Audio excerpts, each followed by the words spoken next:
We are back and we're going to be talking about MyGM Mode. I believe this is going to be the last breakdown before the game is actually released, so let's get right into it. The first thing up, MyGM is going online this year. It has its limits, but we're going online with MyGM this year. You can invite up to 4 players, over 3 other players from your friends list to join in on the fun on the game. And they're going to have a ready up screen so that everybody can basically be on one accord before you get going. And they're going to have some new things, including the save files, which now support brand and human CPU switching. What that means is if you are playing a save file and you'd like to invite a friend to join in at any point in your season, they can take over for an already established brand or GM. And in addition, if you'd like to play as a never established brand, you could set up in the save file and you could do that too. The switching also extends to online save files. Say you and a friend are taking part in the online MyGM season and then your friend can't play during a given week. You can invite another friend to take their place that week, or instead have the CPU take over for their brand. Online save files can be played offline as well, so if a friend happens to join you in person, you can boot up the online save file and play it locally. One thing to keep in mind when playing online is that you cannot use a custom GM or custom rosters, and matches will be simulated versus playing or spectating. You can't play, folks, you can't spectate the matches online, but if you play online file locally, gameplay restrictions won't apply.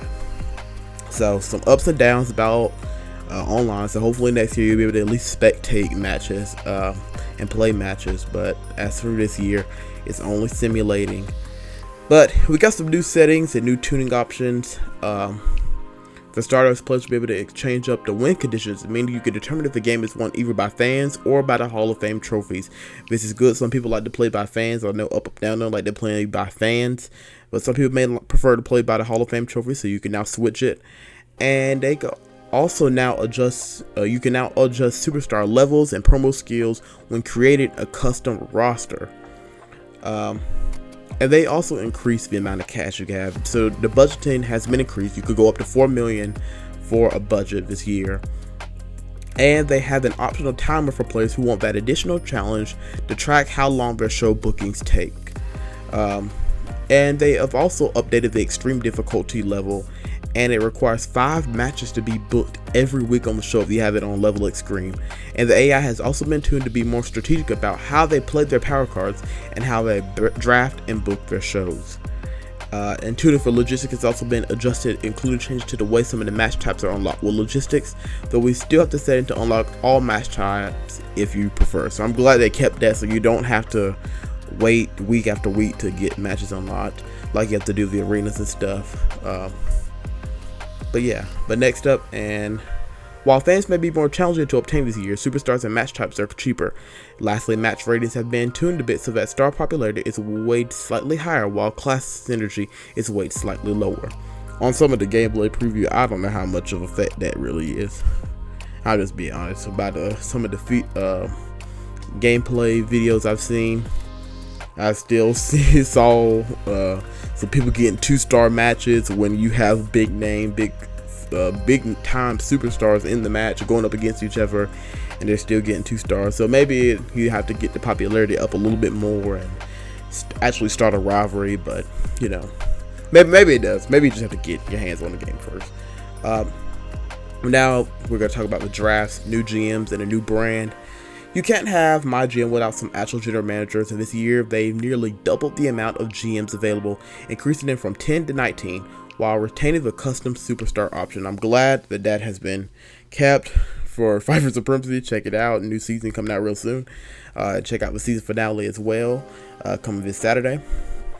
But they have Adam Pearce. They still have Sonya Deville in there, Stephanie McMahon, Tyler Breeze, Xavier Woods, Eric Bischoff, Mick Foley, CM Punk, oh my, William Regal, Paul Heyman, Teddy Long, Ava is up here, Nick Aldis is up there, Shawn Michaels is up here, Sensational Sherry, Miss Elizabeth, Armando Alejandro Estrada, and Mr. Fuji have all been added or are making their return as GMs in MyGM Mode this year. And now they're adding also the NXT Mutiny brand that fans will encounter via MyRise this year, which has its own arena look and power card. Okay, so if you're a fan of My Rise, if you like that and you start MyGM afterwards, hey, you're more than welcome to use that arena and use that brand. And drafts now include all superstars who are set as active on their selected rosters. I guess you create custom rosters now, and you can have as many people available and active as you want. While only previous MyGM iterations used only a select random pool of superstars for the draft. And now they're anticipating, because of the adjusting to the budgets, you may be able to get 15 to 20 superstars in a draft this year. So let's see how it works. You know, people like Roman Reigns, Cody Rhodes are going to be like really expensive. It's probably like Jade Cargill and Rhea Ripley and Bianca Belair. I'm sure they're probably going to be at 300,000. So let's see how far that actually goes. And they got a smarter one actually doing auto draft. So I guess they're going to be drafting more tag teams. So like if you draft one person in tag team, like you say you draft Julius Creed, most likely they're going to end up drafting Brutus to make sure they had the full tag team up there. So that's smart as well. And that's something I actually saw on the footage as well. Some great channels out there have got some awesome footage. Go check it out. But let's talk about cross-brand PLEs. I'm a little bit excited about it, a little bit not. Let's get into it. PLEs in WWE 2K25 have undergone a bit of a changes. Now they act as cross-brand PLEs, meaning all brands participate in a single show. They are still competitive, but we've introduced unique PLE power card rewards for brands whose superstars win the opener in a main event match. You must win these matches in order to earn power cards, so they cannot be earned any other way. The superstars themselves who win these matches also gain a fan bonus for their brand. The 10 different PLEs this year include Backlash, King and Queen of the Ring, Clash at the Castle, Hell in a Cell, Money in the Bank, Summerslam, Bash in Berlin, Bad Blood, Survivor Series, and of course, WrestleMania. That's an increase than what we had in previous years, so that's good. But now cross-brand PLEs, openers, and main events will be paid for and chosen by the commissioner, Triple H, meaning that brands don't have to pay for these matches, only select which superstars will participate. Now this is a little bit of a downside. This is an important decision, though, as indie superstars who sit out of the PLE will still regain stamina. Indie superstars who participate may tend to use more stamina. Mid-card and promo slots will be determined based on the amount of brands participate in a save file, though all brands will receive an equal amount. So, the main event and opener matches of PLEs are now locked. You can't just do, if you have say you have Roman Reigns and Cody Rhodes rehashing it out, that can't be your main event anymore, because the main event is now split between you and whoever you're playing against. If it's Raw versus SmackDown, Raw gets to choose one person, SmackDown gets to choose one person, unless it's like a multi-man match or whatever. So this has some benefits and some downsides. So like, if you had like a championship rivalry for the World Championship or the Women's World Championship or WWE Championship, you would have to, if you want that rivalry to be resolved at the PLE, it would have to be in a mid-card section instead of in the main event, because titles, I don't believe, can be defended in the main event or the openers anymore because they're cross-branded.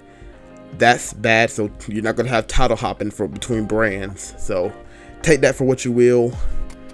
I don't know 100% for sure, but I hope that when you get the Money in the Bank, maybe you could do the Money in the Bank ladder match.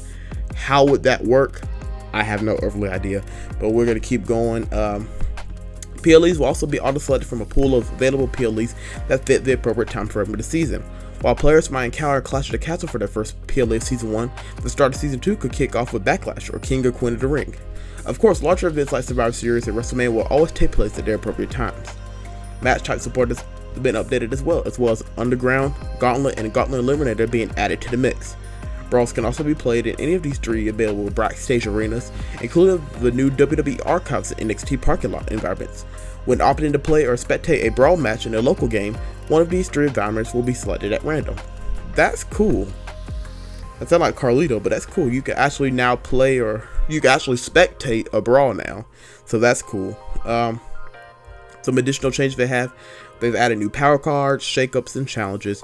Power cards can now roll over from one season to another. That's great.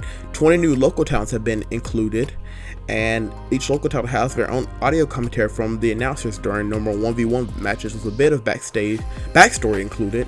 The GM assistant has been expanded to include new tasks. These include the GM's assistant can now be opened from any screen within the mode. This allows more visibility across their brand than ever before. The online tab that allows you to view info and mute other players when playing online. The brand roster tab, players can now view other players' full rosters at any time. Ooh. And that's the end of it. So now it's time to buckle up and get ready, because MyGM is coming, WWE 2K25 is coming, and folks, I'm here for it. Let me know in the comments your thoughts on this. There's some ups and some downs. I like the cross-brand PLE idea. I just kind of wish that, hey, maybe it switches, like if you're playing Raw versus SmackDown or Raw versus WCW or whatever, that they alternate each time. One does the opener, one does the main event, and it's just with your people. And then you could do, maybe if you wanted to do like at a Survivor Series, have a War Games match and have brand versus brand, or Money in the Bank brand versus brand, but not on every single PLE, you know. But that's just my thoughts on it. Let me know your thoughts in the comments, and always remember that Jesus loves you, and so do I. Make sure to leave a like and to subscribe here on the channel. And until next time, folks, enjoy 2K25 this Friday, or next Friday if you're getting the what's the edition? Standard edition. My bad, folks. But if you got Undertaker or Bloodline, you enjoy it this Friday. For the rest of you, enjoy it next Friday. And until next time, folks, take care and God bless.